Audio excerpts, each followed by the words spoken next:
thing is, I do believe there was talk about these things. I believe if we study history, the Confederates were able to shoot pterodactyls, back in the Civil War, and they spread these things out. Anybody can look it up online. Google it They yourself. spread these things out, and this is a historical fact. So, they spread this thing out, and it's got a huge winglet. It was a pterodactyl they shot. So, of course, these things have been around. Now, they went extinct, obviously, slowly, but surely. And so... What I'm saying is Jesus wrote a dinosaur to work. That's history. It's in the Bible. How to Train Your Dragon. Historical facts. And if you don't believe it, do your own research. Pull up Google. You'll find the picture, I promise. Oh my God. Thank you, John Gleason, Godless engineer, for gifting me this beautiful moment. Y'all remember when they tried to cancel Steven Spielberg for posing with an animatronic triceratops animal rights activist? Back it up. Hit it from the back. Cloaca. Historical facts. Eat my ass, BP. You're down here bailing on the rest of us because you don't want to process your grief and shame like a normal person by drinking and mistreating strangers. No, Rick. It is you who must nibble my cloaca, or bird asshole. Everyone knows what a cloaca is. back in the Civil War, and they spread these things out. Anybody can look it up online. They spread these things out, and this is a historical fact. So, they spread this thing out, and it's got a huge winglet. It's a pterodactyl they shot. So, of course, these things have been around. Now, they went extinct, obviously, slowly, but surely. And so... Paul Bunyan was sharing some Funyuns with his pet velociraptor. Whoa.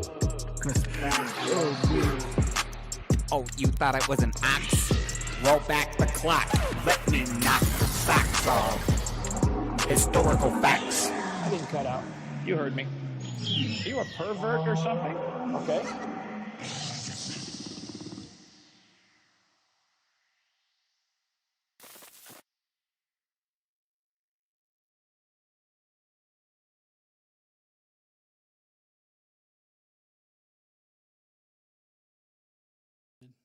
What's up, heathens? How ya doing? I'm the Godless Engineer, and I critically analyze apologist claims to give you the best arguments and information so that you can stand up and use your voice. Tonight, we're going over something that we haven't touched in a little bit, and that something is... evolution! We got Daniel M. with the super chat saying, David says good night. Good night, David. I hope you have a lovely weekend and an awesome week next week there, bud. Thank you so much, Daniel, for sending in that super chat.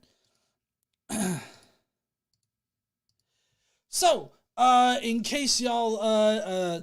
Maybe you should quit drinking all that beer, GE.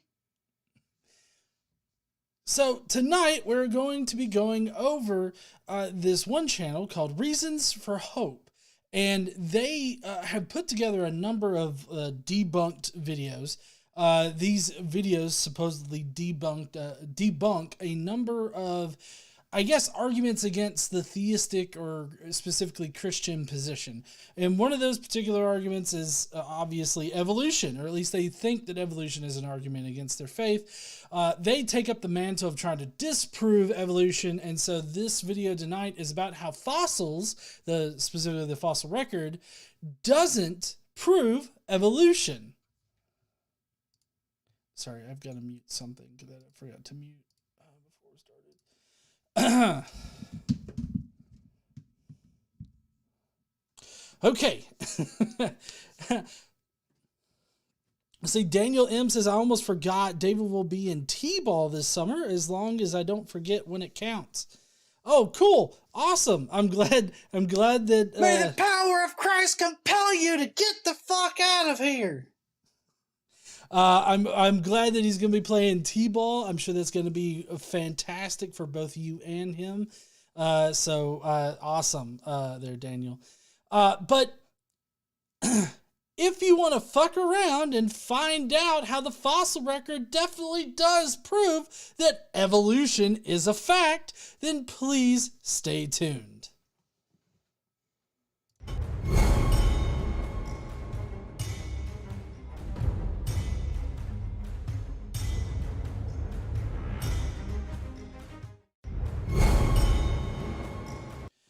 For some reason, my Stream Deck, not my Steam Deck, but my Stream Deck isn't wanting to switch scenes unless I'm actively on the OBS. Anyways, all right. So, if you guys don't know, here at the Godless Engineer channel, we donate a portion of all the revenue that we make off of the channel to a charity each month. This month, we are going to be donating to Turning Point Autism Foundation.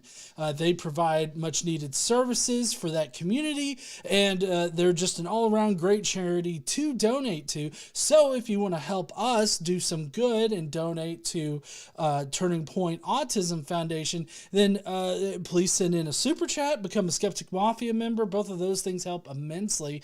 The super thanks on any one of our videos that are posted up on the channel this week would be awesome as well. That helps us donate to the charities that we pick. And just simply watching and commenting and liking, interacting with the channel also helps us donate to great causes, allowing us to be one of the shittiest atheist channels on YouTube.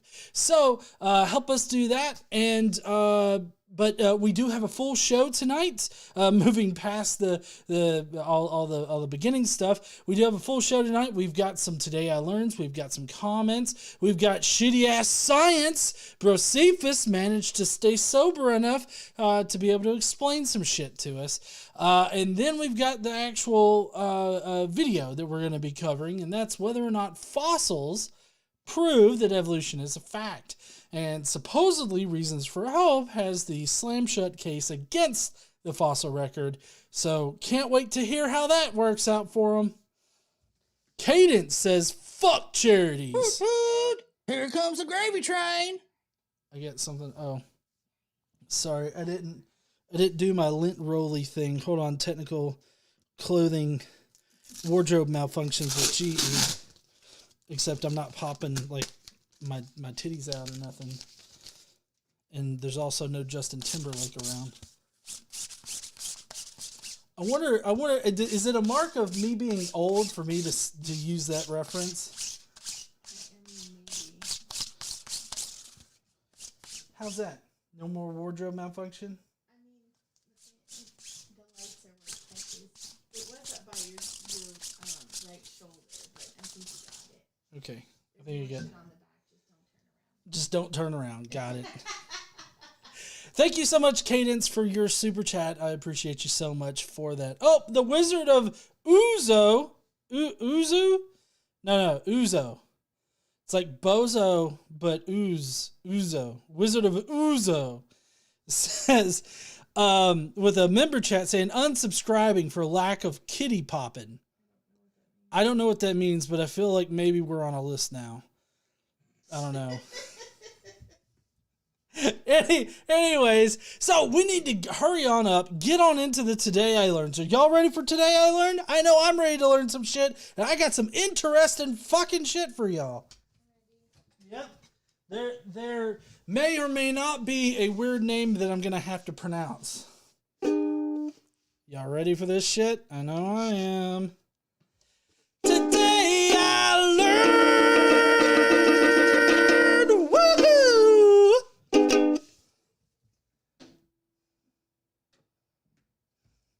You can't get that kind of talent from other people. I'm unique in this way. All right. So first up on Today I Learned, a man bought an unattractive painting, huh? Titty poppin'. Oh, titty poppin'. But it came through. Man, that's some unfortunate fucking auto. Like, can you imagine? It's like you're sitting there and you're on fucking iOS and it's like, no, this fucker really means kitty poppin'. Titty poppin'. Wizard of Uzu said titty poppin'. I will not be popping titties tonight, but that also makes a whole lot more sense than what was sent. Thank you so much for the chat there, Uzu. Anyways, today I learned that a man bought an unattractive painting for its frame for $4. and discovered one of the 26 known copies of the United States' Declaration of Independence hidden behind it. He later sold it at auction for $2.42 million. Yeah, I mean, I think that if I would have bought, I would definitely not have sold it at auction. Huh? You would have kept it?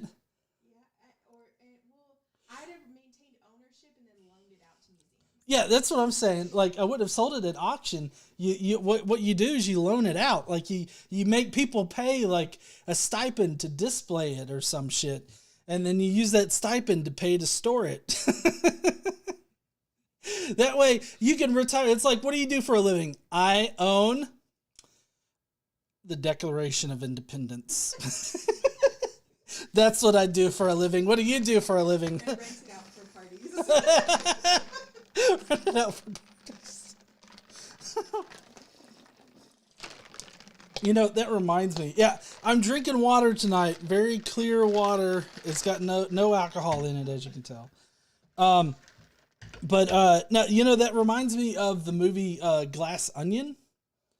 I'm not going to ruin it for people that still haven't seen it or whatnot, but basically, uber rich guy that's like Jeff Bezos, support yacht kind of rich, who lives on a private island, and he rented out some painting that like he had to have special sensors and like security system installed for, and it doesn't go well for him, I'll just say.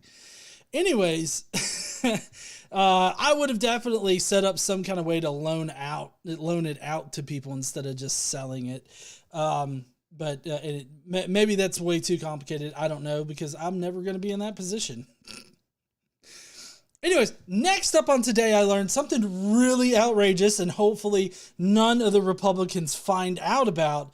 But today I learned in 1656 Boston, a ship's captain was sentenced to sit in the stocks for 2 hours because he had engaged in, quote, lewd and unseemly behavior, end quote, on the Sabbath. You know what he did? Upon arriving home on a Sunday after a 3-year fucking voyage at sea, Captain Kimball had kissed his wife. The horror. Oh! And by horror, I mean horror. Horror. Anyway, so yeah, that's kind of ridiculous. I just realized that I've got the conspiracy thing up on there. Anyways, so yeah, that's kind of crazy. I really hope that Republicans don't figure this shit out, because it's like, oh wait, that used to be a thing. I'm gonna put everybody in the stocks for that. I mean, I really don't feel, at this point, I don't feel like anything's like too far off from being true. Next up, by far the funniest Today I Learned today, on tonight's live stream, the longest ever personal name was that of a German-born American called Hubert Blaine Wolfen Schlegelstein. Huh? There's no N. It's not Wolfen. I didn't say Wolfen. I said Wolf. Well, Wolf Schlegelstein and Hausenberger Dorf. That one's actually not that bad. Well, wait a second. His full, unabbreviated name is made up of 26 names, each starting with a different letter of the alphabet, in alphabetical order, followed by a 666-letter surname. It's just rude. I mean, how do you write that on a test? What's your name? Well, it's... And then an hour later, but people just call me Hubert. Yeah. That's where you're just like, my friends call me Hugh. Yeah, people call me Hugh. or Blaine. Hugh, Blaine. Just don't even worry about the other, like, 26 names that I have after that. Anyways, all right. Well, that's it for Today I Learned. Hope y'all learned something. I know I did when I was looking all this stuff up. But you know what we got next, right? No? It's comments. events of the day. Prepare to face bomb yourself in the next week.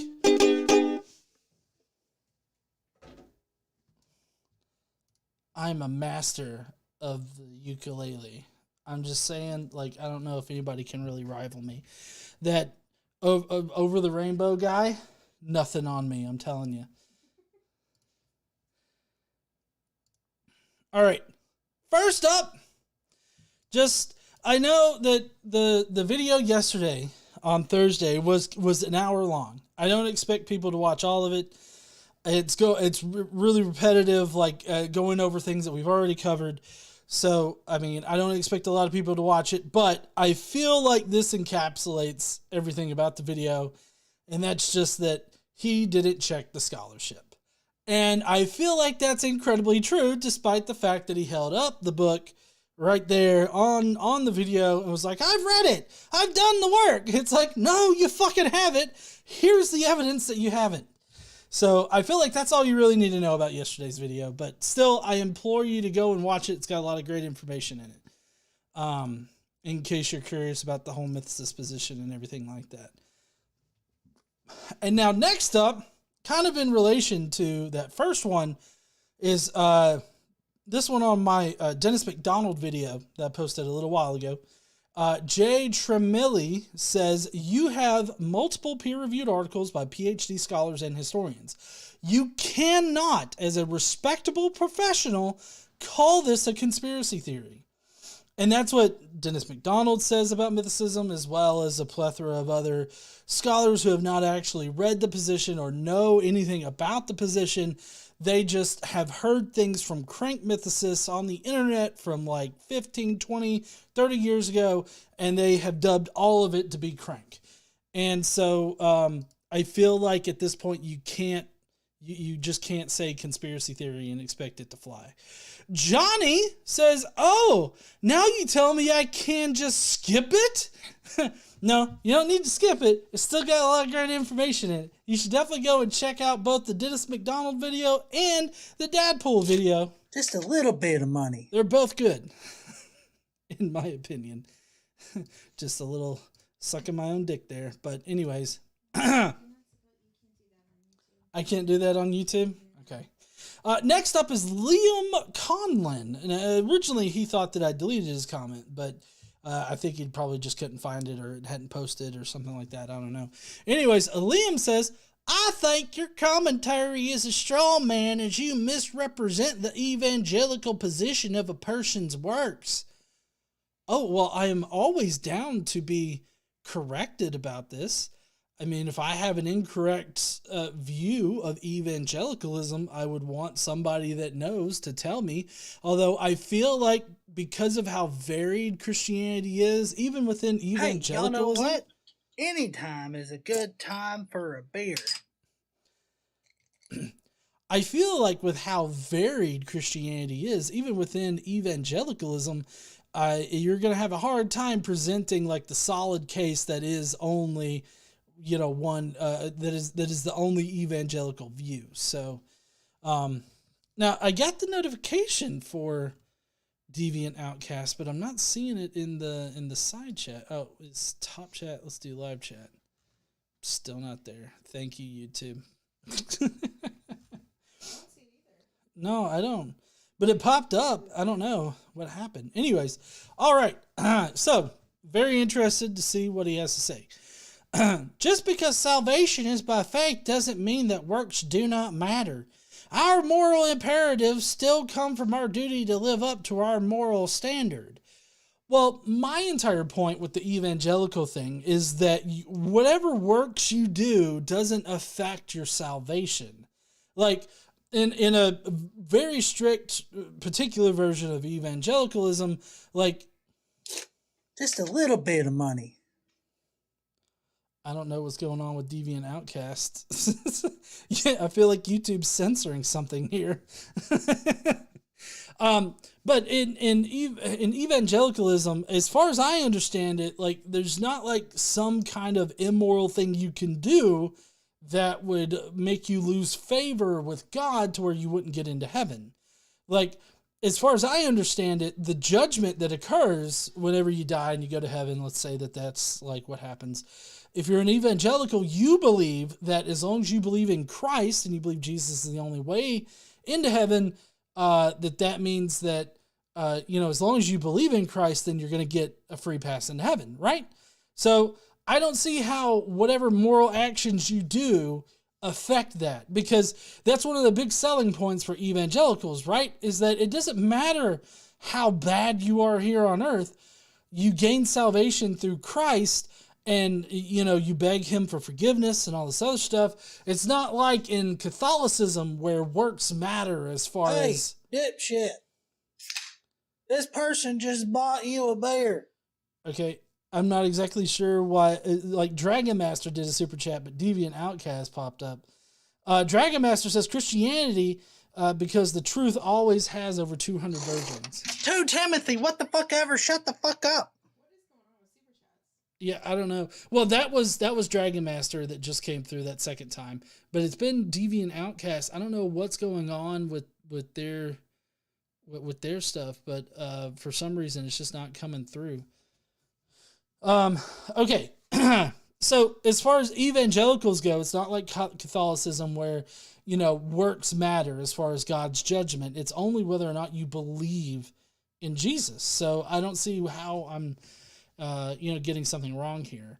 Although I do see kind of an ad hoc assumption that in order to be an evangelical or in order to be a Christian, in this view, you have to... Hey, dipshit. This person just bought you a bear. In order to be an evangelical, you have to adhere to some kind of moral standard set forth by Jesus. But I don't like, that's just the no true Scotsman fallacy. So let's see where he goes with it though. We just recognize that there is no way for our works to be good enough. Okay. Right. Jonathan Hanchek, technical problems with GE. Yeah, well, I don't think it's my technical problems. It seems like YouTube is the one that's fucking up. But because, other super chats are working, so I don't think that it's stream elements. There we go. He grabbed the book, fell asleep, and had a dream, woke up, and went, what the that was a shitty book. I'm out. Fuck mythicism. Woo! That's KC's money. Fucking about time, TV and Outcast. Woo! That's KC's money. Woo! Yes. All right. Awesome. So basically, their works aren't good enough, and so I don't see how, like, whether or not you do good works or bad works, if none of it is good enough, then why does it matter? Like, it kind of seems to be moot at that point. Like, whether or not you do good works or bad works, because as long as you believe in Jesus, you're going to be led into heaven. Like, that's the issue here. But I feel like he's like, it's not an issue. We're morally obligated to be good, but it doesn't really matter if we are. Okay, well, that inherently means that it doesn't matter whether or not you're good. Anyways, we needed Jesus to take our hell punishment for us in order to be in the presence of a perfectly just God. Well, to be perfectly honest, this is kind of like a new, relative to the history of Christianity and everything like that, that's a relatively new perspective on salvation, because it definitely wasn't the perspective of the earliest Jewish Christians, and it definitely is not the perspective of like Catholics, as far as like, as far as how your moral works factor into your salvation.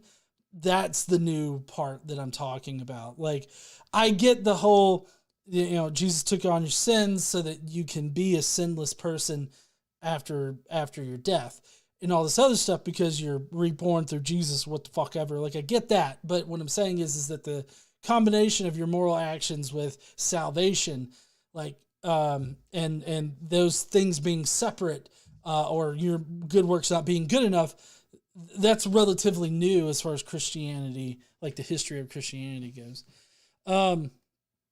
All right. Thank you, Liam, for commenting. Hope you'll comment again. Next is Peter Vander Vlies. He goes, ignorance is bliss. Atheists keep asking for evidence. Imagine that's one of those old-timey liquor bottles that... My grandmother used to have one of those. Like one of the old-timey liquor bottles that had like the little... 2 Timothy, what the fuck ever, shut the fuck up. That had the little circle hole in it, and you just had the X's on the side of it. It was probably just a prop, but you know, and you drank it in a weird kind of fucking way. Rune Norderhog says oh, thank you so much there, Thorum, for your super sticker. Good luck. One aspect when it comes to representing religious perspective is there is always the community perspective. Tater's gonna Tate. That has a whole new fucking meaning since the whole Andrew Tate situation. Is there will always be the community perspective versus the individuals of their community. That's true. It's very much, you know, that particular distinction can be made in it. So, but again, thank you, Thorm13, for the super sticker. I wish myself good luck too.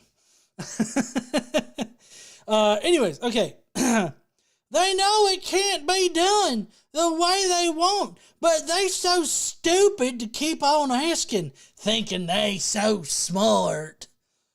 And the quick question was like, if the Bible is written by man and so you can't trust the Bible, then evolution is in a book written by man, so why do you trust evolution?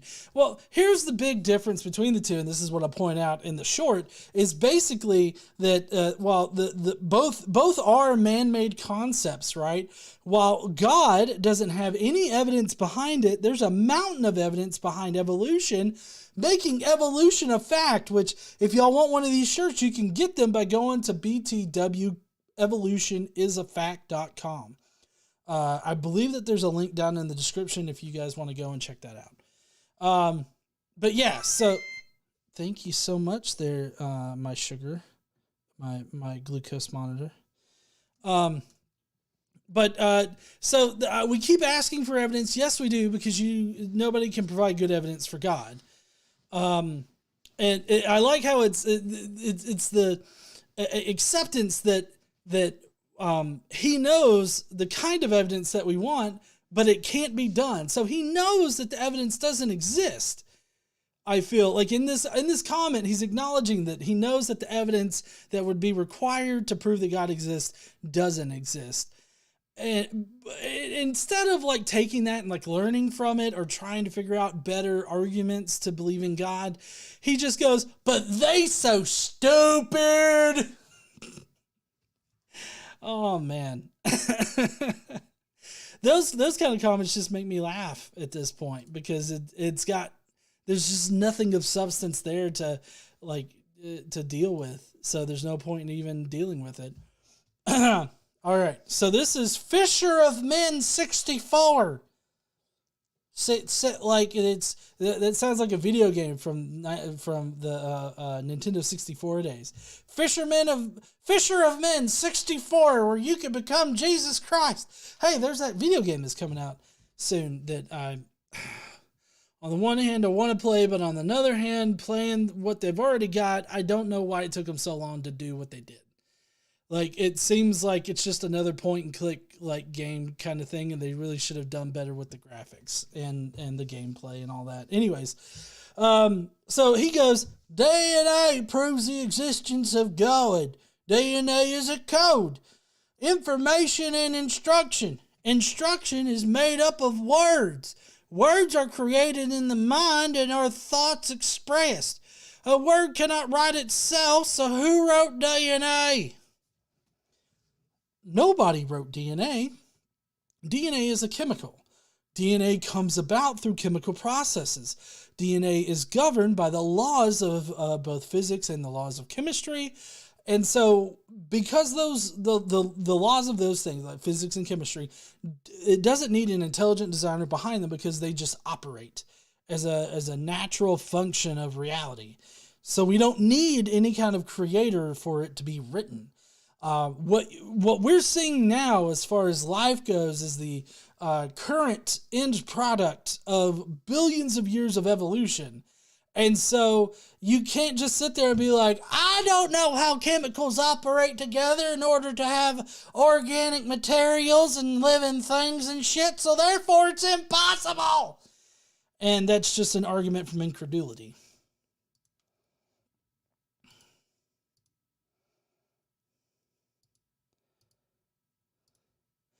Next up, Peter van der Vlies again, who says, you have no idea what you're talking about. That's why it makes no sense to you. I feel like I've got a pretty good handle on what I'm talking about. And this video actually had Todd Friel of the Wretched channel. I believe that's how you pronounce it. Wretched. Of the Wretched channel, or Wretched channel, however you say it. And he was basically laying out how all of our good deeds are worthless. They're dirty. They're tainted. And so we have to have Jesus in order to be judged good enough to get into heaven. And so that's essentially what it's about. And I feel like I can understand the words that Todd's saying and the logical implications of it. It would be nice if these people could, like, I don't know, tell me where I'm going wrong with it. There was the one guy that tried, but as we could tell, there was an internal fallacious understanding of the situation in general, and he didn't understand the logical implications of what he was saying. This, too, it offers us nothing as far as, like, a counter, so I don't see how I'm misunderstanding it or anything like that. Next up is Matt Moore, who says, why would anyone take advice from a woman trying to be a man with a Suma beard?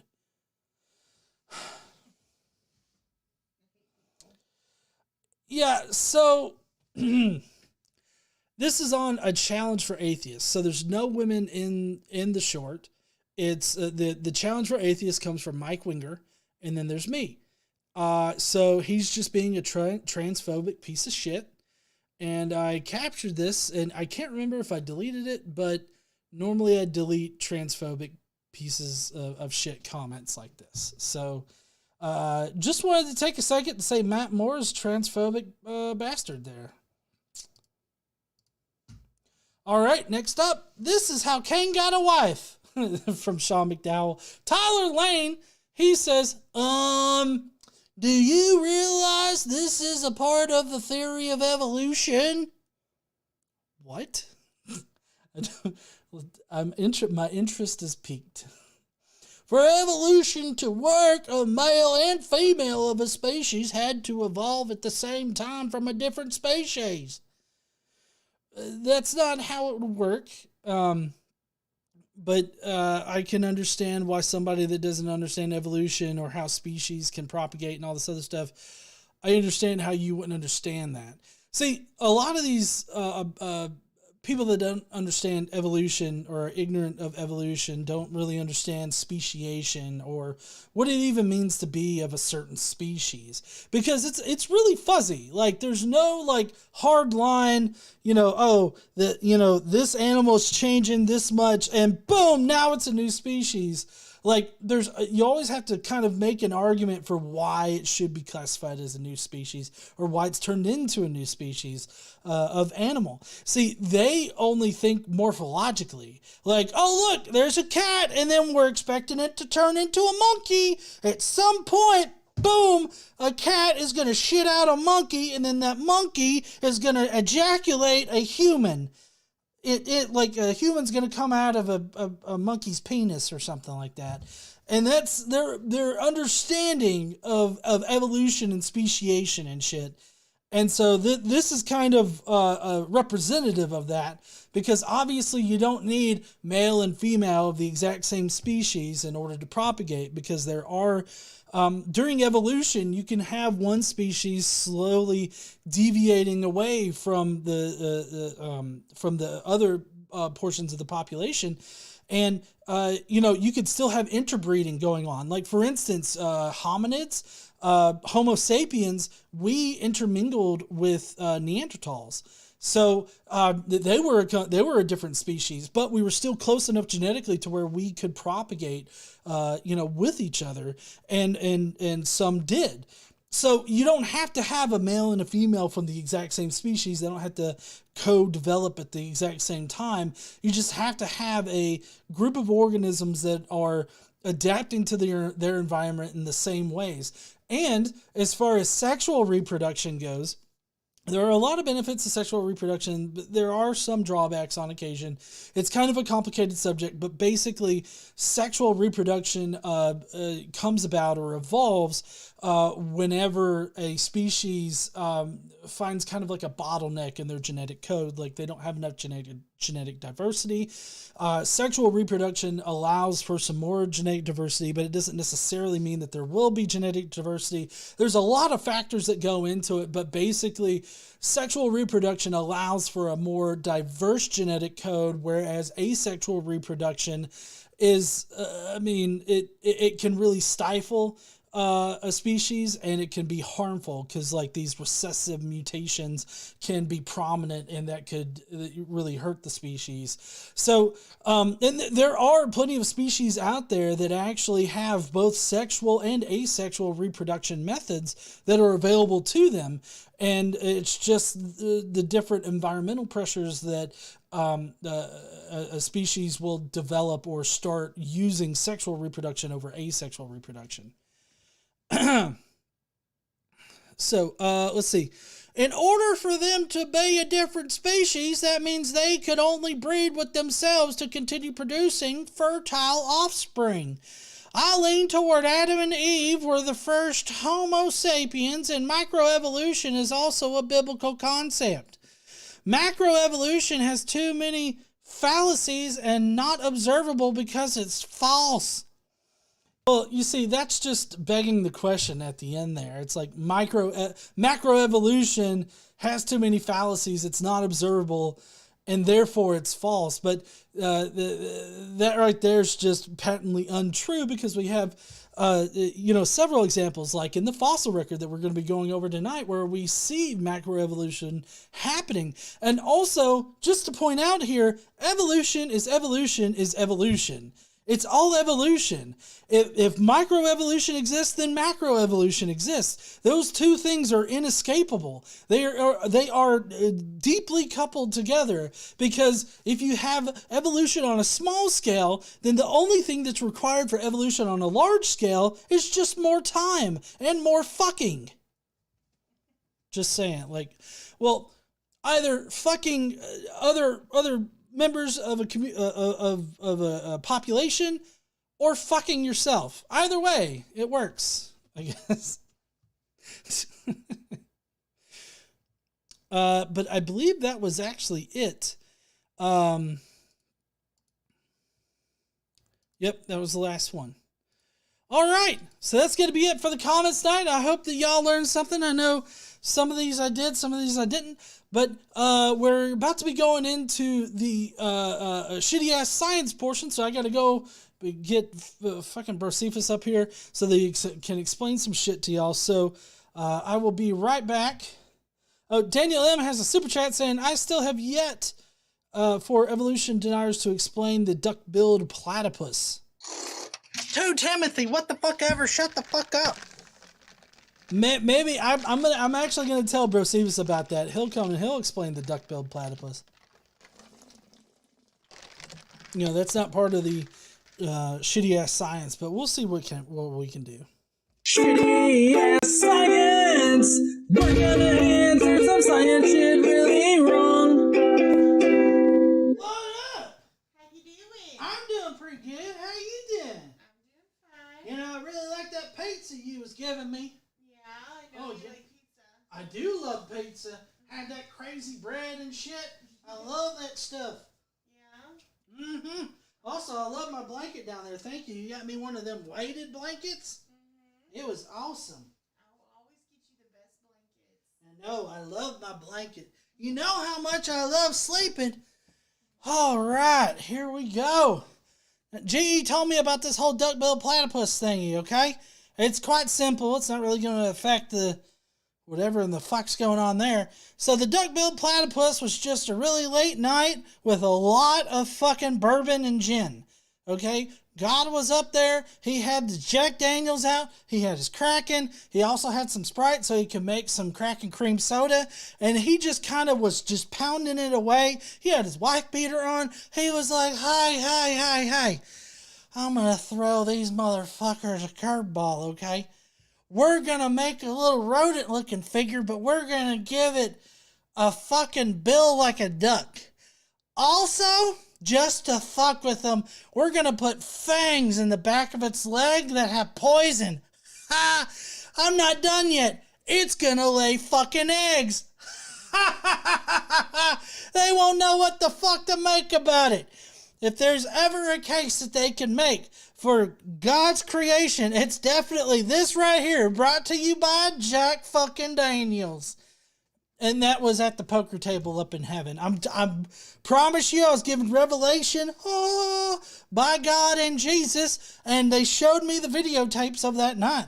Not even they remember it, okay? It's kind of like one of them hangover situations. They figured out later when they was watching the videotapes. Anyways, okay, what are we explaining here tonight? Cosmology. How to open up a portal to the void in my kitchen floor. Shit. I can tell you right now, that is not a portal to anywhere. Obviously, you can see the demon footprints right next to it. Yeah, you see a demon was killed right there. It probably had like a, I don't know, some kind of smart mouth or something like that. So one demon slapped shit out of another demon, and then it fell, hit its head on the stove right there, cracked it open, and then all the black shit spilled everywhere, because that's what demons are filled with, the black hate of humanity. And because they're probably in America, they're chock full of fucking hate. Did y'all know that people hate other people regardless of their affiliations with anything? Americans are so hateful towards their fellow man that they will find any reason to fucking gun you down in the street. You could have accidentally tried to get into the wrong vehicle. You're dead. You pulled into the wrong driveway. You're fucking dead. Y'all just need to watch out for yourselves, because there's some crazy sons of bitches out there that just want to kill other people. And the demons, they're filled with all of that. And so basically there was one demon in the same house as another demon. They was like, hey, you're not supposed to be here. The other demon was like, oh shit, hold on, let me get out of here. And before he could even do that, the other demon was stomping on his head and everything, causing his cranium to open up and all his black goo to spill out. And that's when it got transferred into our reality, was when he was stomping on the other demon's head, because he was so blinded with the rage of United States Americans that, yeah, he just fucking killed another demon, and that's their blood stain right there. And you can tell, you see, those are the footprints of the demon that's right next to it. That's what happened. All right, well, that's going to be it for me. There is no void, and also cosmology is not real. And I guess I will see you heathens. Hey, isn't cosmology like the hair thing? Oh, cosmetology. Cosmology is stars. We all know stars are fake. Okay, they're just little. Just a little bit of money. Demonetized. You stop. Demonetized. I will demonize y'all. I'll demonize y'all shit right now. See, Zero Felix says platypuses are also mammals that lay eggs. Well, yeah, I mean, I mentioned the whole eggs thing. I mean, I didn't mention that they were mammals, but that's also kind of a fucky situation right there, that they're both mammals and they lay eggs, because it's like, whoa, what the fuck? That doesn't normally happen. Anyways, I'm out of here. Y'all have a lovely weekend or some shit like that. I don't know. I'm going to go have some more pizza, pass out in my bed with my weighted blanket. Anyways, bye, y'all. I will see y'all later. I'm going to go get GE real quick. Well, shit, I've got it. How do I do this again? Anyways, all right. Bye, heathens. Shitty ass science. We're gonna answer some science shit really wrong. Damn it, Bro Cephas, are you trying to get us canceled off of the internet with your fucking fucking space ain't real shit? Oh, come on, you know that space ain't real there, GE. No, I know that space is real. Take that shit elsewhere. Listen, we all know from the Bible that heaven is up there and there's a firmament, okay? Oh, dear Lord.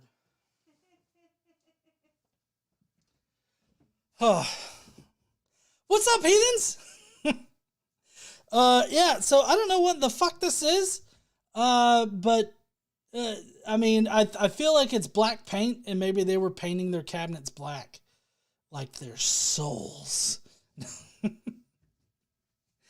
Anyways, so yeah, I hope that was a good explanation about platypuses there. I feel like that was a better shitty ass science than fucking demon gang violence there.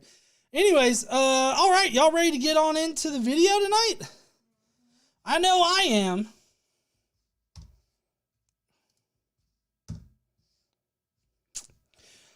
Let's see. Okay, hold on. I didn't have the video up and running.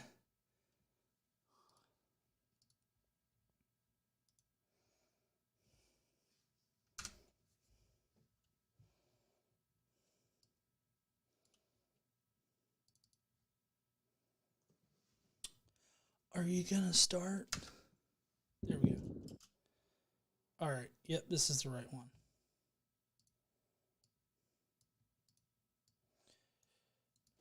Okay, so to preface, right, this video has already been covered by a much more knowledgeable person, Forrest Valkai. If you guys don't know, Forrest is a host on The Line, and, you know, I don't know him all that well, but he seems like a really great guy.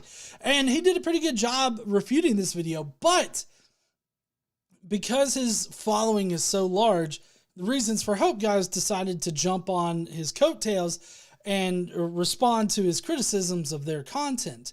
So I've worked in some of the standard responses that are usually given, that Reasons for Hope gave in response to Forrest's stuff. And I mean, Forrest's responses are pretty similar to mine. I mean, it didn't really affect my knowledge of what's being said, other than, you know, Forrest did do the legwork and figuring some of the the quotations out that are wrong, and they go through a lot of trouble to try to reclaim the quotes, which we'll cover here in a minute. But if you want to see Forrest's perspective, definitely look up Forrest and this fossil evidence, or fossils don't prove evolution. I'll try to have a link in the description after the live stream tonight, but yeah, it's a pretty good video. Anyways, so tonight we've got Reasons for Hope, who's going to be demonstrating that the fossil record doesn't prove that evolution is a fact. And they're only going to be using the best that creationist apologetics has, which is not that good, but I feel like it's the only arguments that they can really make about the fossil record, and these guys are pretty much going to make them. So let's get on into the video, shall we? You ready for the video there, honey? I'm ready. Okay.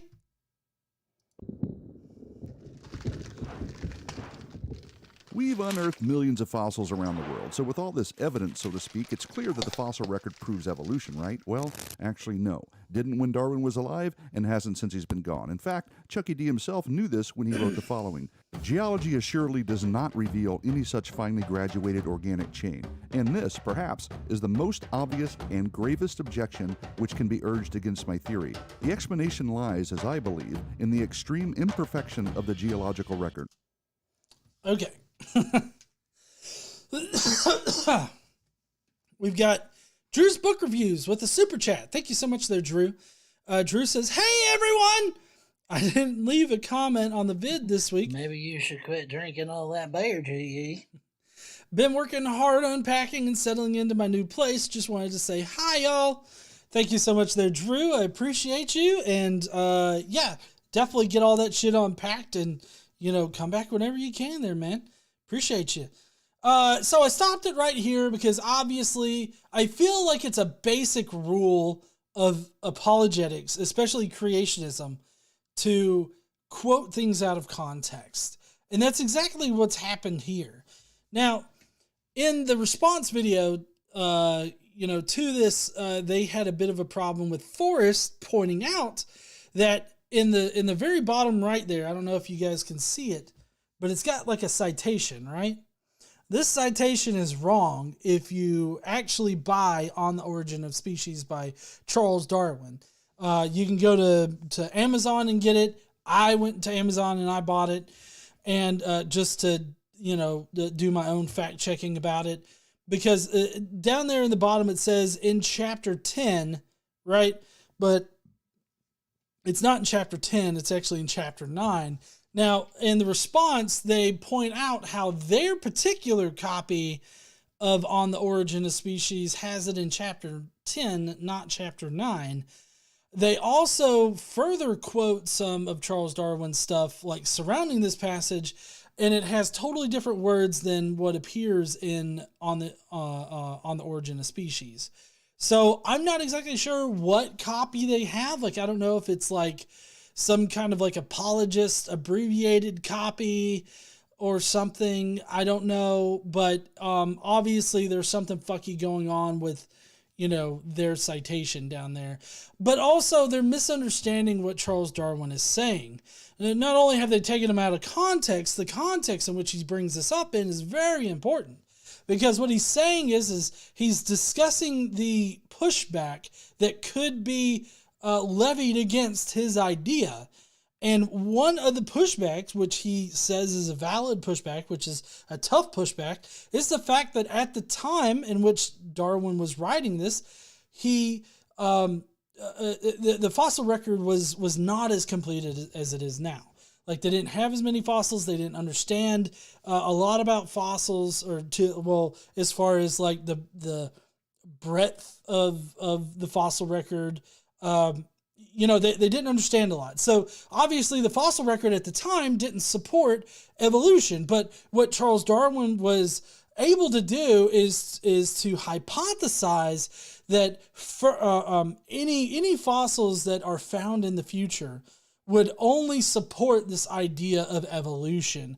In whatever way evolution actually took place, you will definitely see relationships between these fossils, and that these fossils can be grouped in either morphologically or by other traits that each of these fossils have.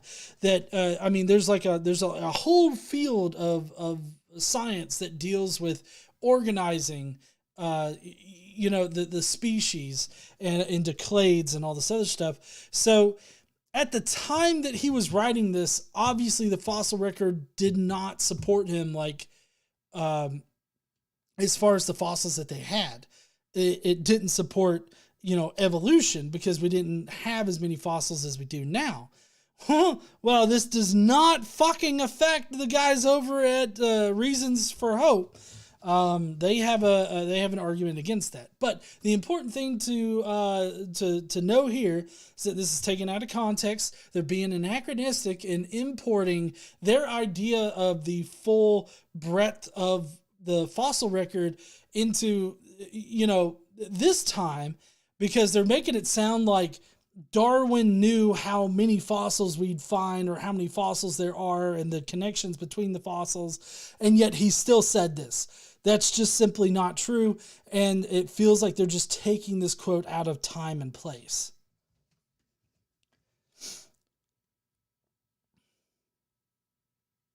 See, Olivia Williams in the side chat says, is their copy the one published by Ray Comfort with the preface? The preface, and they counted it as a chapter?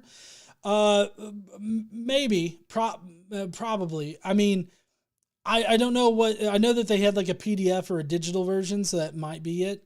I don't know. It sounds like what they'd fucking do, though. Okay. Is there a problem with using that quote to say that there's no evidence in the fossil record to prove evolution? And I say no, there's not. Right, and of course this guy wouldn't. So this is obviously after after Forrest responded to him. So he's trying to make an argument against Forrest, who made the exact same argument. Now, he says, no, there's no problem with using this quote, but there is a problem with using this quote because at the time, the fossil record didn't support evolution as far as the fossil record being proof of evolution, right? But now the fossil record, we have a more complete picture of it. More not complete, but we have a clearer view of the fossil record now than obviously we had in the late 1800s. So you can't use the quote to say that there's no evidence in the fossil record for evolution now. That's being anachronistic. You're taking Darwin out of time and place, and you're using Darwin to prove something that Darwin didn't even consider or know about or write about. So yes, this is a disingenuous use of Darwin. I fucking hate that. Gesundheit! You're welcome. That quote absolutely supports what we made the claim is that the fossil record proves evolution debunked. No, it does not. Yeah. Darwin knew it. And guess what? People today know it as well. You can't say that Darwin knew it. Darwin didn't know the kinds of fossils that we'd find. He didn't know what fossils existed.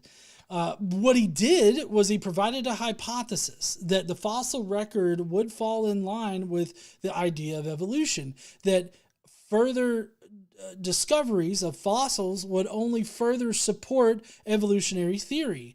And we've actually been able to use evolutionary theory in order to predict where to find fossils at. So because the fossils exist and the fossil record corresponds to this idea of evolution, because evolution's a fact, that means that we can use evolution to figure out where we should find certain fossils. That's how we found Tiktaalik. We were able to predict where we would find Tiktaalik, what kind of conditions in the ancient Earth would need to be present for Tiktaalik to thrive in its environment, where that environment would be. And so we've been able to use all of these different hypotheses in order to find certain fossils. And so to say that the fossil record now is disproven by Charles Darwin's statement, like, oh fuck, what was it, 200, we're working on, the latter half of 200 years ago.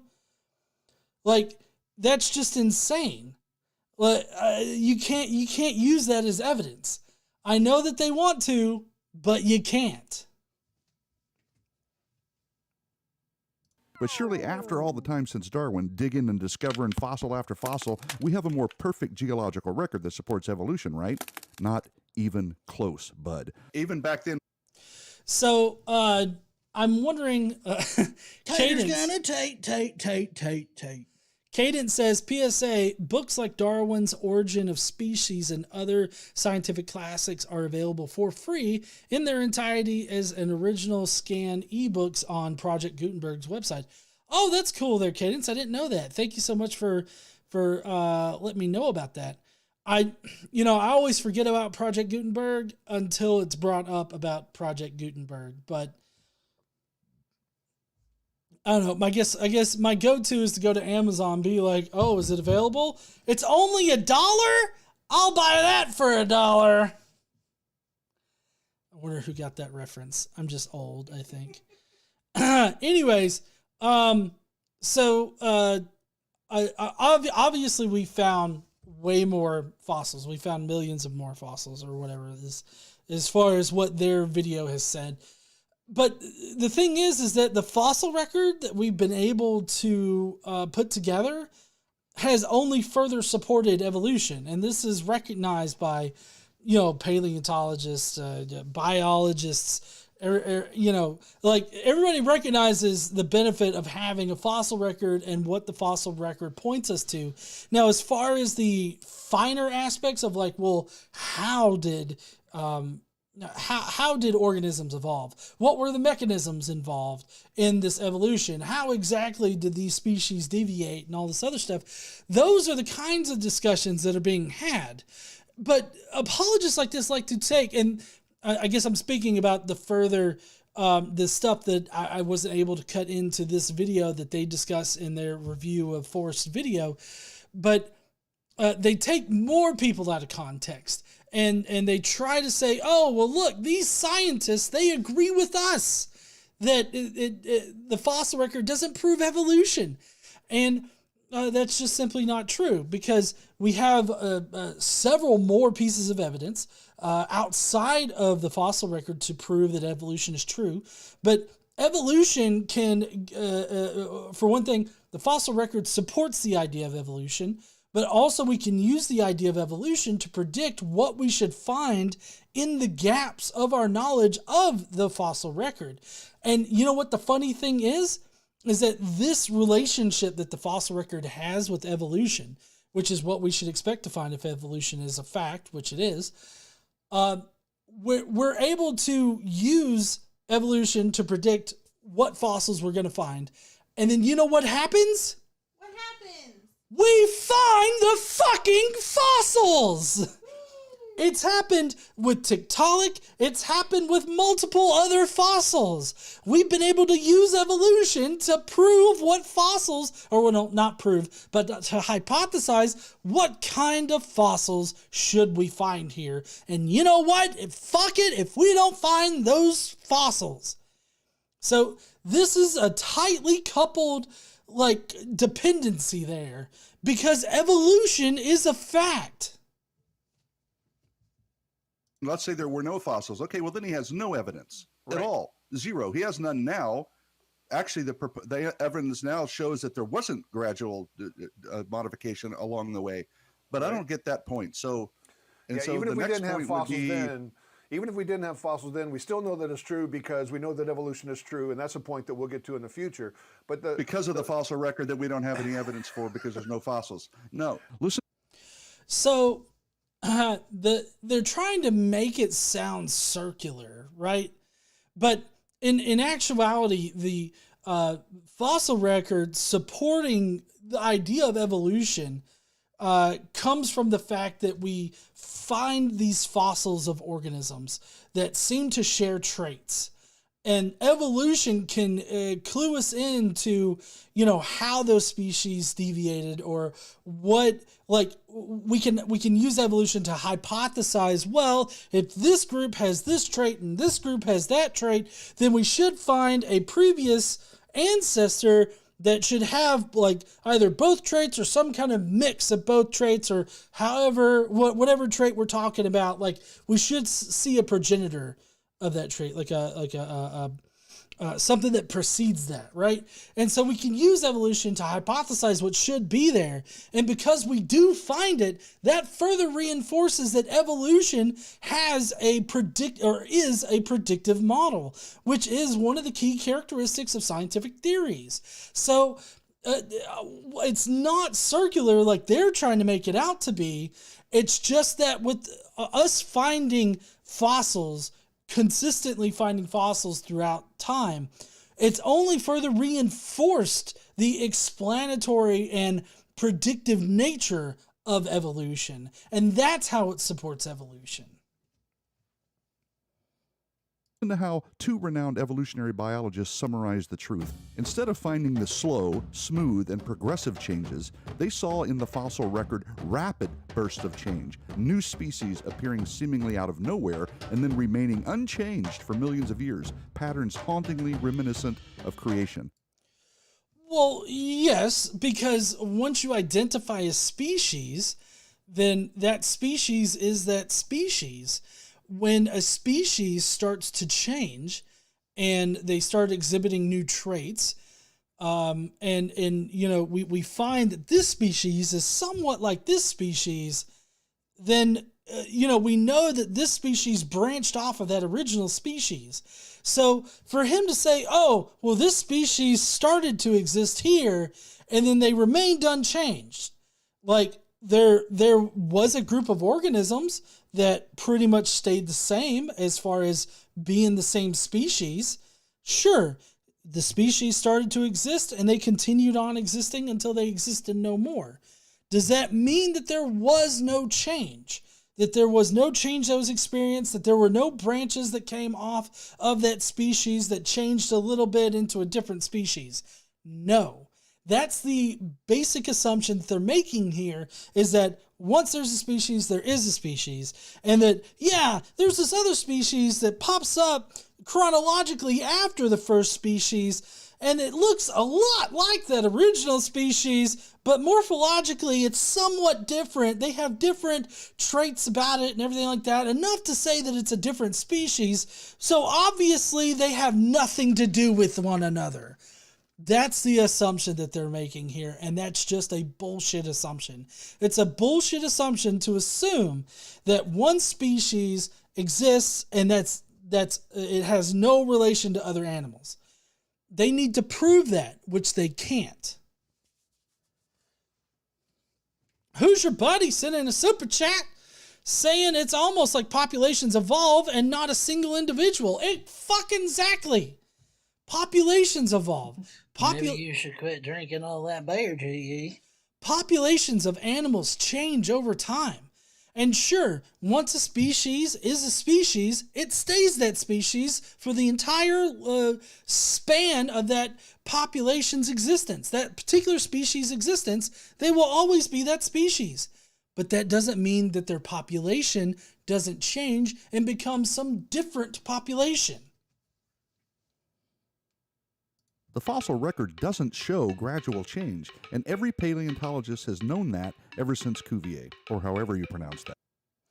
Well, so this is, I highly suggest people go and watch Forrest's video, because he dives deep into the quotations that are used and how ridiculous it is. Because these guys, they literally go to this, they misattribute things, for one, as we've already seen, but also they use a guy that's been trained in engineering technology who claims to know more than evolutionary biologists. And he goes on like creationist shows like Eric Coven's show, and I don't know who else. I think he was just on like the Creation Today show. I believe it was with Eric Coven. But they basically got a guy not trained in evolutionary biology, but has made a career out of going against the grain of evolutionary biologists.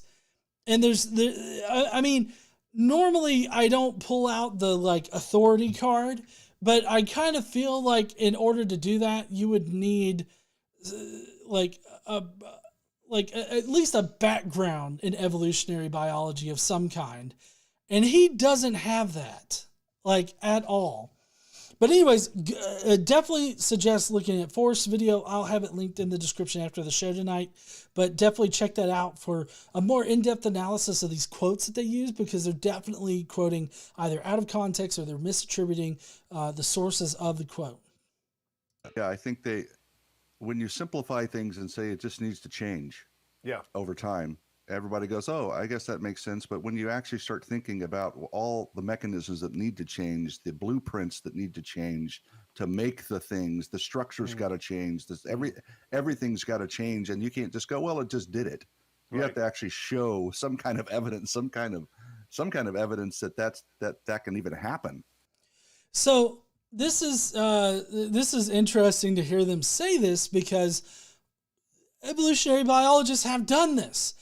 Just giving you one example here that's pretty prominent is proving that birds developed from reptiles. And just one particular aspect of this is feathers, right? How did feathers evolve? And so there's this big question over how feathers evolved. And well, it turns out that we can genetically alter the DNA of like crocodiles and other reptilians, specifically crocodiles in this situation, but they specifically altered a crocodile embryo's DNA to where instead of scales, it produced like prehistoric feathers. So feathers originally started out as these like sort of like your own like hair, but like spikier and like that. But we'll see that as feathers evolve over time, We see them getting bushier, and like they have the stuff coming off the sides of them. The point is that the experiment that was done that changed the DNA of this crocodile for the scales on the crocodile to turn into feathers, there was a change that was noticed, and they turned into prehistoric feathers that were basically kind of like needles. But at the same time, that's how feathers started out, and we have evidence of that in the fossil record. I'm sure our neighbors really appreciate me right now. But so these guys are sitting here and they're saying, oh, this hasn't been done. Scientists haven't done this. They have to prove this thing. But scientists have done this.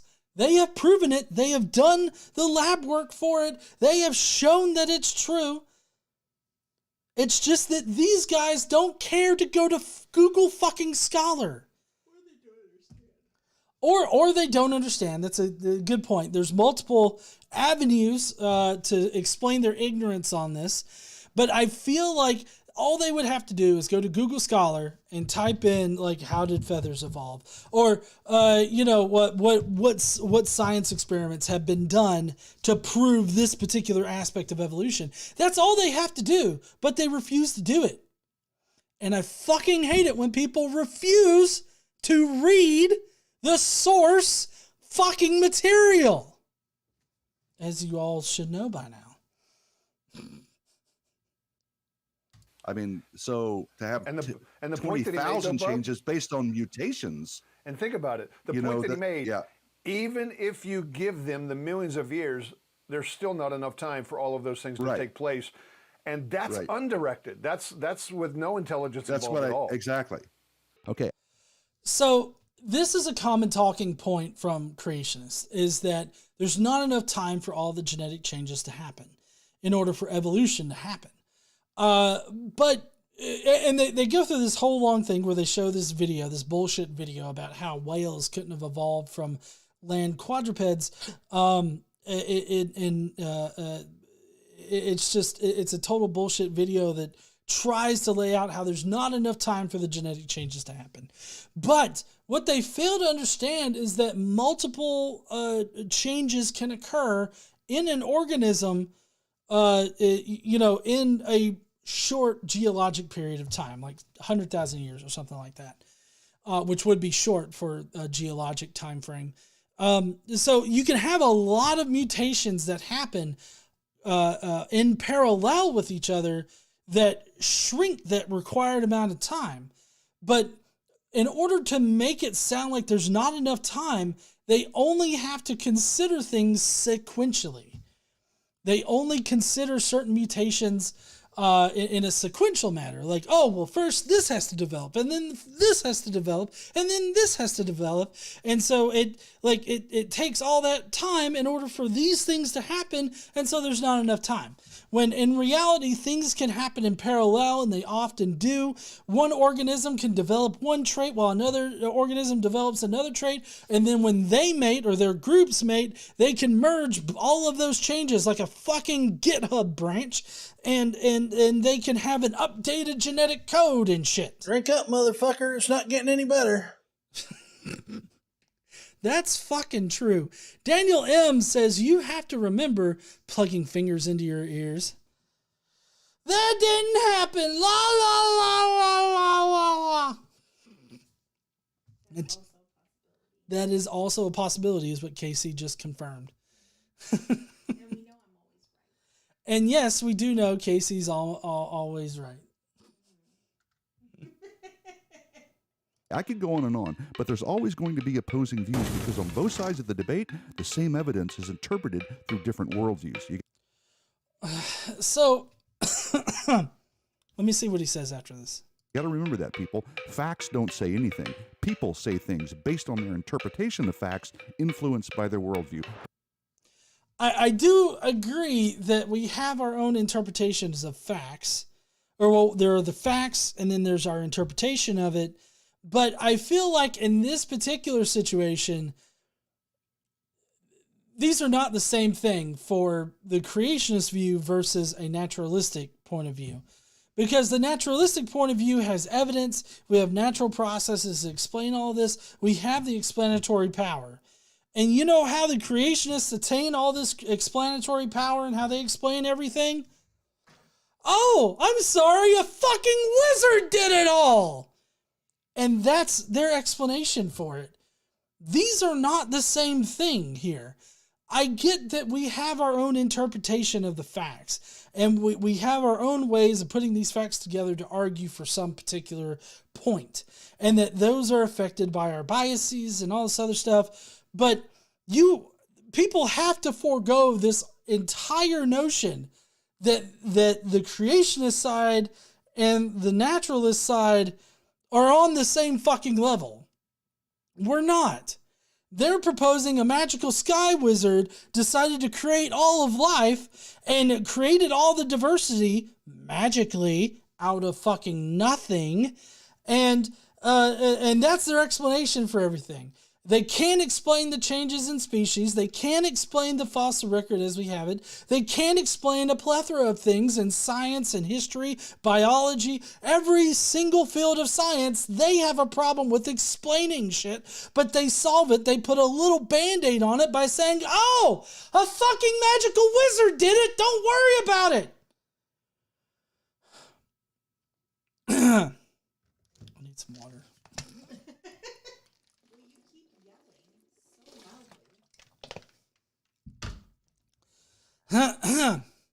The whole fact that they propose this magical being that exists outside of space and time just really pisses me off, because it's like I'm sitting over here combing through Google Scholar trying to figure out, like, here I am minutes before the stream Googling how in the fuck does sexual reproduction evolve, and I'm sitting there having to speed read through a scientific article figuring out like the entire history of sexual reproduction, how it evolves in a species, the drawbacks and the pros and the cons of it and all this other stuff. And what do they get to do? Oh, my magical wizard in the sky cast an incantation that created everything, and that's how I explain stuff. It's a bit aggravating. These are not the same things. These are not comparable things. But that's a whole other subject, and I don't want to get into it right now. Instead, hey, let's have a little fun and take a look at some popular secular articles and charts on the fossil record and see if we can learn to separate facts from interpretation of facts by asking a few simple questions. Question 1. Did the artiste take any artistic license with what I'm looking at here?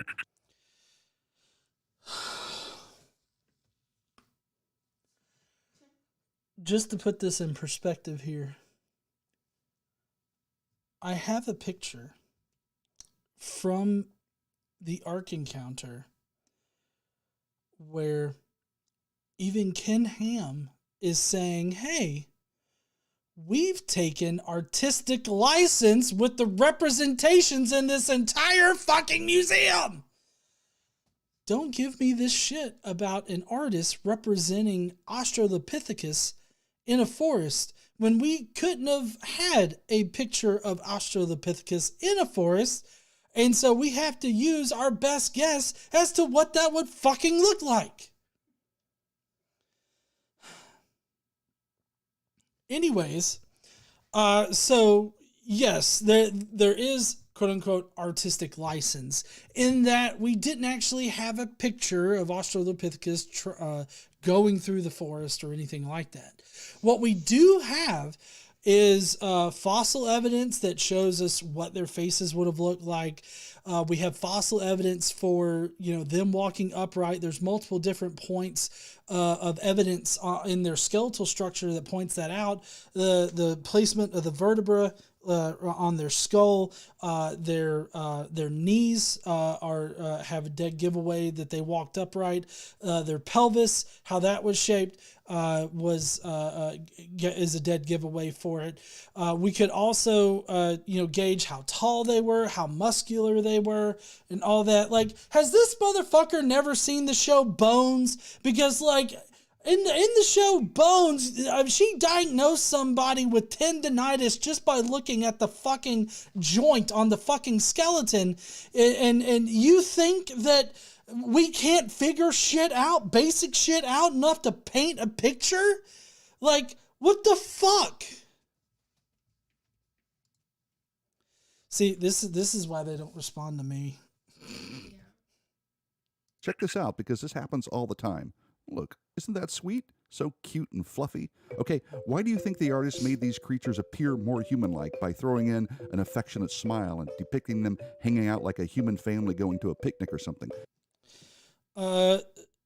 So, like, other apes, because this is another big problem with creationists, and this is something that Forrest brings up too, is that creationists often think that, like, humans are special in that we're apparently the only species that can smile, but also we're apes. We're still apes. We're part of the great ape family. So yes, apes can smile. These apes would have smiled too. Having them smile is not something that's like an out there thing. It's not like, you know, the one like they're trying to suggest that the one Australopithecus is psychically transmitting information to the other one or something. It's not something crazy like that. Also, why are they depicted as though they're a family? Well, probably because they were probably part of a group of multiple families, but they were all one community that was moving through the woods together. So yeah, apes, like at least the apes that we evolved from, would have been social creatures, or at least starting to be social creatures. So obviously we moved in packs. Like, this is not something new. This is something known. Why did he draw them walking upright? As I explained before, there's multiple data points and skeletal structures alone that we have from the Australopithecus that show that they most likely walked upright, and that they regularly walked upright. Why make the shapes and colors of their eyes more human than ape? Well, through the analysis of skulls that we've been able to find of Australopithecus, we've been able to figure out the shape of the eye. But also, you know, at some point, apes developed like whites in their eyes, right? At some point that developed. And it was probably, you know, socially beneficial and beneficial for group cohesion in order for, or, you know, for the whites to develop and all this other stuff. Like, there was obviously some evolutionary beneficial trait for that. Zero Felix says lots of animals smile. That's KC's money. Lots of animals smile. My cat smiles. Yes, exactly. There are multiple animals that can smile, and we've seen smiles. So it's ridiculous to be like, why are they smiling? Probably because they're fucking happy. But anyways, the whole notion that they've made these apes look more human than ape is a nonsensical statement. Like, that's just a nonsensical way to round out that sentence, because apes are, or humans are apes. So we're part of the great ape family. This makes no sense. We are still apes. So it's not that we're making them look more human. It's just that they're still apes, or we're still apes. So that's why they seem to be progressing in our direction, because they're still apes. We're still apes. We're all apes. Is any of it based on actual fossil evidence? Of course not. Of course not. This is how you can tell somebody hasn't read up on the actual scholarship surrounding these fossils. Because if they had, they would have found like the skeletal analysis that shows that they walked upright. You could also figure out like what kind of foods they ate, when they started eating cooked meat. You know, at what point did a larger brain start to develop? And specifically, Australopithecus answered one vital question for us, and that's exactly when did we start walking upright? Was it before our brains grew larger, or was it after we gained larger brains? And the Australopithecus, the brain cavity seems to suggest that we started walking upright before our brain started to increase in size. So, I mean, they're just simply not reading up on the scholarship. And it's very frustrating to have somebody be like, oh, no, there's no evidence for this, when a basic Google search can show you that you're wrong.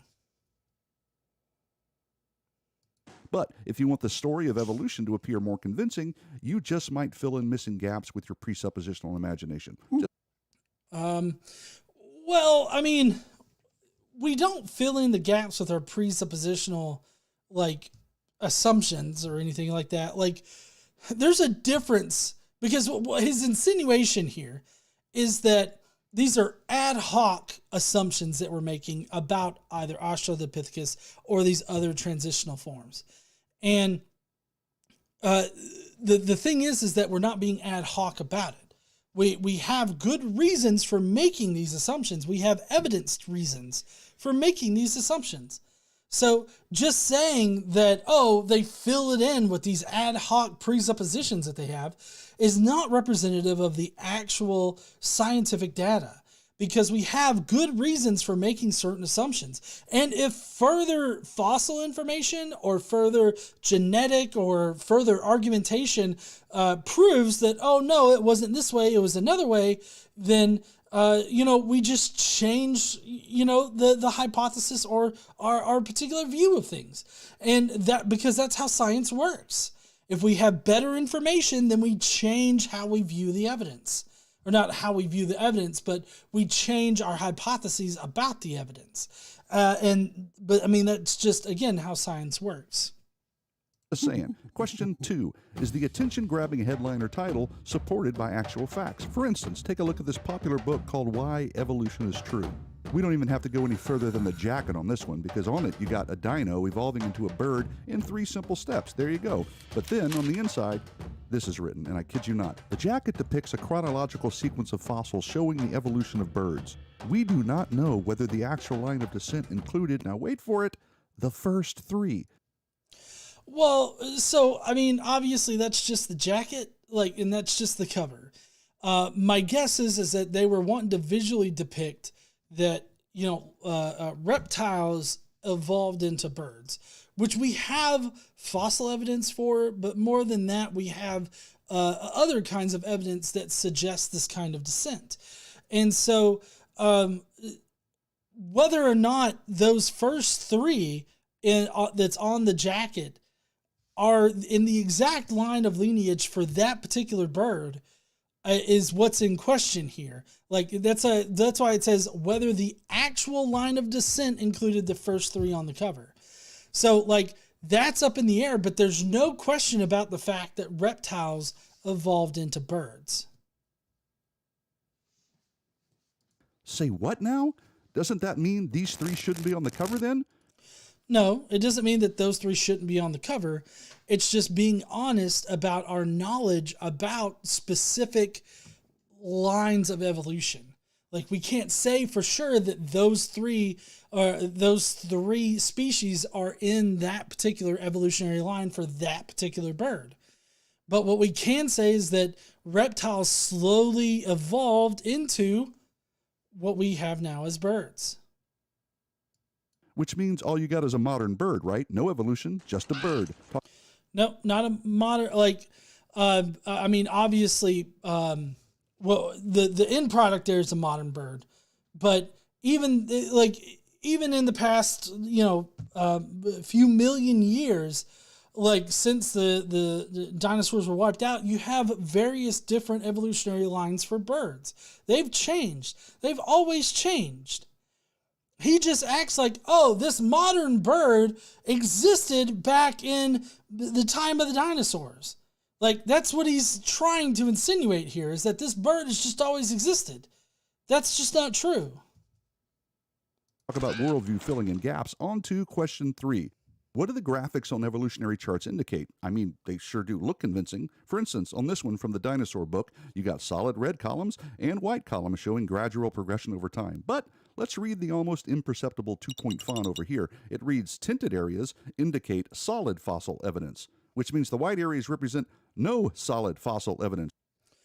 Well, saying no solid fossil evidence kind of gives it this air of, oh, these fossils don't exist.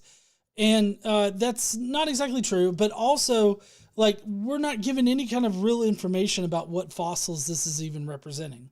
I feel like this right here is just to show how species change over time, how species are interconnected, and how, you know, you can start with one species of animal and it diversifies into several different lines, several different kinds of species. And so to say no solid fossil evidence, I mean, we don't even know what fossil evidence we're talking about, but what we can say for sure, like if you just look down here in the bottom that's showing right here. Shit. Yeah, there we go. Right here. Like this little area. Fuck, I can't. I'm not a weatherman. You can tell I wasn't a weatherman. But should use my wand. Here we go. Let me see if I can point to it. This guy right here, right? If we just look at that, you know, you could see what fossil evidence that we have. Now, it's pretty easy to see the commonalities in the morphological nature of these animals. So we can obviously tell that multiple of these animals are related to a ancestor that we don't have fossil evidence for, or we have not so good fossil evidence for, but we can tell that they're all related because of the traits that they exhibit. And so we can make further arguments for like some of these earlier ones because of what layer they were found in the geologic column and everything like that. We can know that they came first. They branched off first from this original, but this original species line further diversified later on into all these different versions of itself. And this is all identified through similar traits that are exhibited in the fossils. So what he's expecting or what he's requiring is literal physical evidence of every minute change. But we're not going to find that. Fossils are incredibly hard to create, and for them to naturally form is even harder. And so to expect every minute change to be represented in the fossil record is unreasonable. What we expect to find are certain species showing up. Those certain species exhibit certain traits that we can lump together in different clades. And we can group together by the traits that they exhibit. And that's how we can group them, just like is on the screen here. And that's how all of these graphics are designed. That's basically this cladistics sort of view here. That's what that entire field is grouping organisms by traits. But he's expecting to find every single minute change in an organism, and that's just not going to happen. That's right. Okay, then take them away. Uh-oh, looks like patterns hauntingly reminiscent of creation, I'd say, right? No, this is not patterns reminiscent of creation. Okay? For one thing, for it to be reminiscent of creation, you would need them to all be starting at the same time, because that's what creation is. It's not this slow, gradual development of different species and different species popping up at different times in the geological column. It's all of them being created at the exact same time. Every single one of those species should be found in the earliest, like 248 million years ago layer. Like, they should all appear there, but they don't, because they evolved slowly over time. From their own charts. And the same thing goes for the dotted lines on this one. Look at all of them. Just so we're clear, dotted lines indicate zero evidence. Remove them and what do you get? No transitional forms or evidence of gradual progression. That's just... A bat is a bat, a kangaroo is a kangaroo, and a horse is a horse. Of course. So that's just not true. If we go back and we look at this, he's assuming that the dotted lines means that there's no evidence whatsoever to connect those creatures together. But there is evidence. There's evidence in shared traits and shared morphology. So we can lump them together by using our best hypothesis about the shared traits and how traits would have developed, we can make a solid argument for connecting those animals in that kind of way. But what he's saying here is that there's no evidence, there's no transitional forms. That's just not true. He went from saying no solid evidence to no evidence whatsoever. And this is something that Forrest pointed out as well. That is the sort of bait and switch that they play on you here, is that they're trying to make it seem like there's just no evidence for it. There's no reason to think that these animals are connected or they evolved in any kind of way, which is not true. Progression. A bat is a bat, a kangaroo is a kangaroo, and a horse is a horse. Of course, unless, of course, the horse is Mr. Ed. Look, people, all I'm saying... I fucking hate how they do their fucking videos. Saying here is if you got facts, put them in there. If you don't, leave them out. Well, I mean, that's a little bit unfair for the graphics that they provided. Because they're ripping the graphics out of context. Who's to say that the context didn't further explain the graph? Who's to say that the context doesn't further explain that, oh, well, there's no physical fossil evidence to make this connection. Like, we don't have every single minute change that occurred in this particular evolutionary line. We don't have that, but what we do have is a strong hypothesis to connect this animal to this animal, because there's no way that this animal exhibiting these traits can't be related to this animal exhibiting similar but slightly different traits. Like, they're wanting you to think that that just simply doesn't exist. And I don't understand why somebody would be convinced by this. Don't draw downright dubious, daft, dare I declare, dunderheaded dotted lines of deliberate deception dogmatically and dastardly doodle to disguise definitive data. No.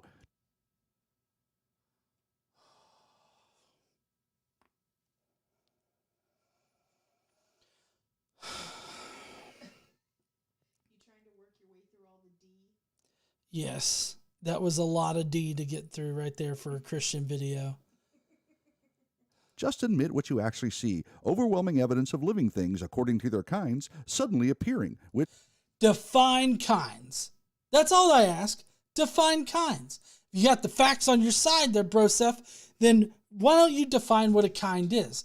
My guess is that they would define kind by morphologically unique. The kangaroo is morphologically unique when compared to a gorilla. But you know what? Kangaroos are marsupials, and there are other things that are marsupials as well. Could they be related in some kind of fashion? Probably. The fact is that what he wants to do is say, hey, unless you have every single minute change between one organism connecting it to another organism, then you cannot say that those two organisms are related. But we know that that's not how biology works. Biology doesn't just automatically poof into existence because a magical wizard cast an incantation to create everything. Shit changes over time. Biological systems slowly change over time. And we also don't expect to have every single minute change. We expect to have the fossils that are the result of the natural processes that create fossils, which is incredibly rare compared to how many things have died in the past. Fossils are actually incredibly rare. But he wants to act like if I can't see it, then there's no good reason to believe any argument made for it. But considering all of the context surrounding biological systems, how they change and all that, we can make these kinds of inferences. We can solidly say this animal is related to that animal because of these reasons, because of these traits, because of the shared morphology that they have. As a reminder, is exactly what the Bible teaches. Now, I don't even have time to get into TV, movies, and documentaries. All I ask is that you use the same line of questioning when you watch them. And in summary, we agree with Mr. D. Geology assuredly does not reveal any such finely graduated organic chain. Well, again, using Charles Darwin out of context here, because Obviously, the fossil record at the time wasn't as complete as it is now, and therefore Charles Darwin couldn't have said that the fossil record supported evolution. But if Charles Darwin was alive now, I'm sure that he'd look at the fossil record and be like, aha, I was right, bitch. I'm sure Charles Darwin would say bitch. Then, not now, not ever. And that means the whole idea that the fossil record proves evolution has been debunked. Adios. It hasn't been, though.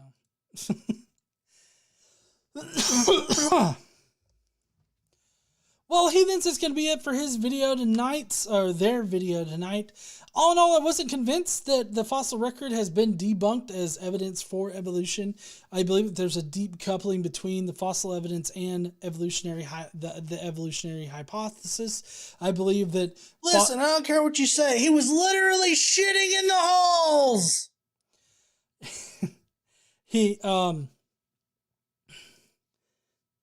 The fossil evidence reinforces the explanatory power of the evolutionary scientific theory. The evolution scientific theory can help us predict what fossils we should be able to find and where and in what geologic column. So they do have a mutual connection, but it's definitely not circular in the same fashion that they're wanting to represent it as. Also, they're willfully ignoring scientific evidence that's contrary to their position, and they seem to only want to ignore that evidence because either they don't understand it or they understand it and they know that it would be a problem for their case. So, or they just simply don't want to acknowledge it. It could be a product of cognitive dissonance. There's a lot of different issues that could explain why they're just not doing the very basics of any kind of research on the opposing position, and what in this case is the mainstream consensus that's built on solid evidence is kind of case here. You would think you would want to know what the actual mainstream case is, but they don't seem to know it. Who's your buddy sent in a super chat saying it's like saying you can't prove 1 + 1 = 2 unless we calculate every subset of 1 until we get to 2. I know. That's ridiculous, isn't it? Thank you, Who's your buddy, for that mathematical description of their problem. But anyways, if you want to get one of these awesome shirts right here, you can by going to btwevolutionisAfact.com. It's a great shirt. I like this shirt. I've got shit on my shoulder again. Get that and dust off my shoulder. Fuck. It's not coming. There. Fuck it. Anyways, we're going to be going into Skeptic Mafia comments. If you guys don't know, the Skeptic Mafia comments are, the Skeptic Mafia gets to leave a comment on the video that we watch on Friday nights, but they also get to pick the video that we watch. So if you want to thank anybody, thank the Skeptic Mafia for picking an evolution video instead of any other kind of video. Before we head out, I hope that you will go down below, leave us a comment with what you thought about either my responses to the debunked stuff or the debunked Reasons for Hope staff. Let us know what you thought about their video down there in the comments. And while you're down there, why don't you smash that like button and subscribe if you like this kind of content. Don't forget to stand up and use your voice. Bye, heathens. But don't go! Don't go, because we have Skeptic Mafia comments, like I was saying. I just got done explaining it. But my sugar's really high, so I gotta take some insulin real quick. Good thing the camera can't see the bottom half of you. Yes, honey, it's a good thing they can't see my bare ass right now. Thank you.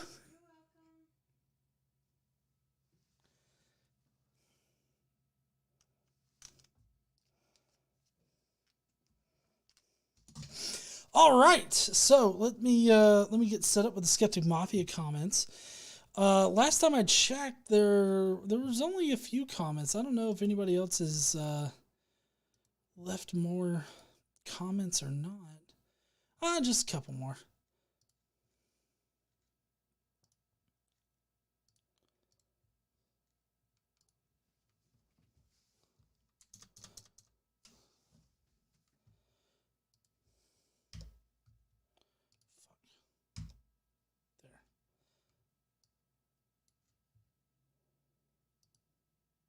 Ooh, shit. The comments are just really huge.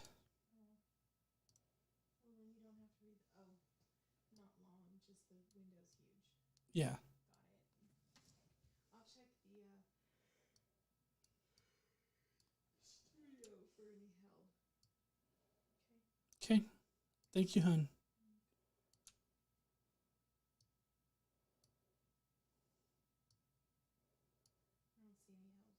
Okay. Thank you. All right, so let's start it up. Let's see. Hold on.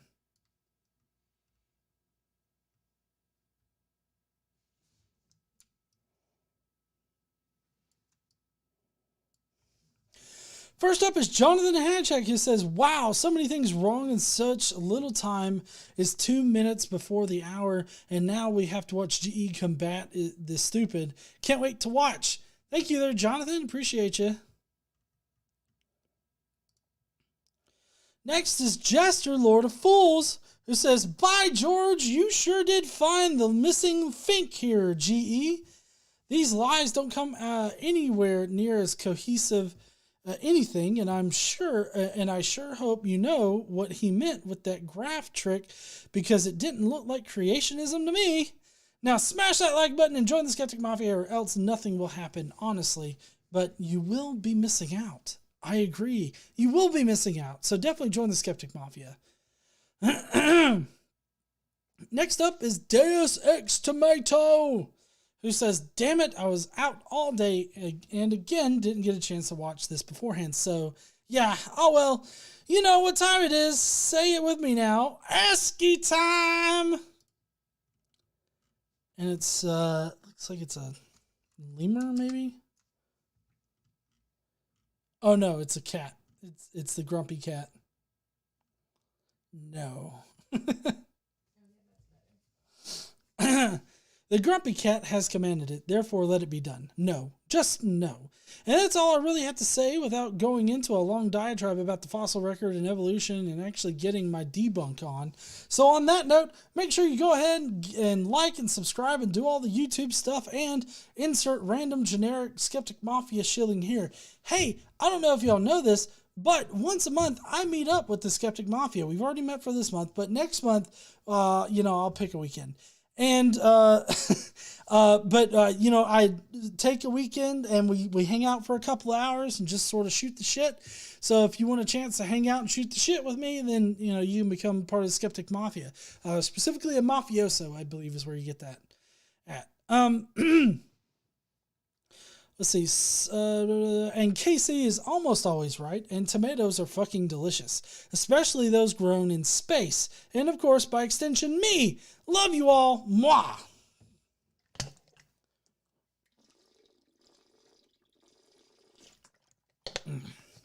I screamed way more than usual. My voice is starting to go out.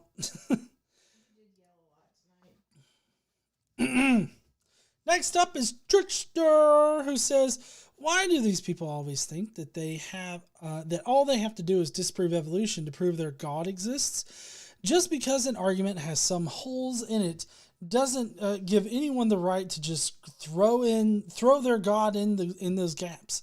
We have really good evidence that evolution happens, but we have very little evidence that God happens. No, we don't have all of the answers, but that doesn't mean God is any more real. I will stick to the side that has at least some evidence and can be studied and in time better understood. Give me something about your God that I can study and maybe someday understand before you expect me to believe it. Do all those things with those buttons. You know what to do. We got a like button, a subscribe button, and if you're feeling real froggy, hit that join button and become one of the Skeptic Mafia and get lots of neat stuff to play with while you watch GE show these types how wrong they are. Till next time, all, peace. Thank you so much there, Trickster. Next up is Jonathan Nickel. Jonathan, with one of the shortest comments tonight.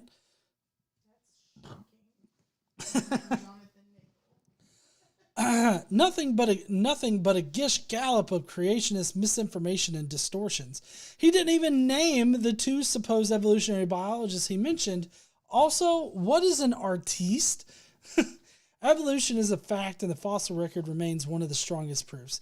A short response this week, but there was nothing else I feel needed to be said. Well, thank you, Jonathan, for your input on it. Always appreciate your perspective. Next is Perplexed Papo says, wow, farewell, what the fuck? This guy sure does like telling half-truths and lots of lies. I wonder if he has videos out debunking gravity or germ theory. I guess his job at the used car dealership isn't working out for him either. I read his comments and damn, his believers suck this stuff up faster than Matt could clean off Mr. Peel. I wonder if Matt left Mr. Peel at DAL. I hope that all y'all have smashed that like button. You can also hit that subscribe and hit that bell for notifications. Do it now! Then join us in the Skeptic Mafia so you can get these perks that John will shamelessly shield for us now. You get the emojis that are in the side chat that you see people using. Also, the emojis that you see in the comments here, you get to use those. You get to help pick the Friday night video. Although, I do have to announce right now for anybody that's still here, we will not be doing a live stream next week. I have to be out of town and I will be unable to do a live stream next Friday night. So y'all will just have to figure out, somebody else to watch. I'm sure that won't be hard. There's like 9,000 live streams going on right now. But yeah, so next week, not going to have a live show, but we will have some content for you guys next week. Y'all have a great weekend. Thanks, y'all. Thank you, Perplexed Papa. I really appreciate you there. So, next week, we have some videos coming out. I think mostly next week, though, it's probably just going to be some clips from either my carrier interviews or from some other stuff.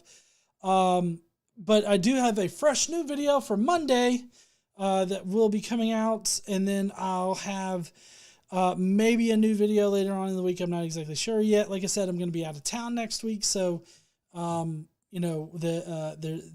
probably going to be a little bit of hit. Although, if you like the shorts that I've been doing, then I'll probably be having at least one short a day next week, because I'll definitely have some time to record and upload those, just not the regular content.